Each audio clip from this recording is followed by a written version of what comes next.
মুড়ি করছে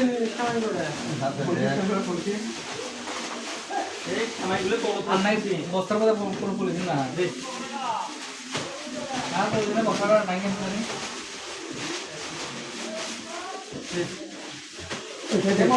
পলিথিনের অবস্থা করে যাবে দুধ দেন আমি তো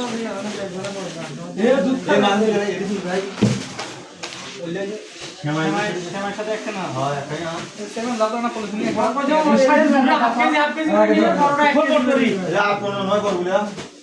বড় 8-15 একবারে বড়টা একবারে বড়টা 50 টাকা নিয়ে আসবে আমাদের তো 16-20 কি আনতে দিলে পলিথিন দুধ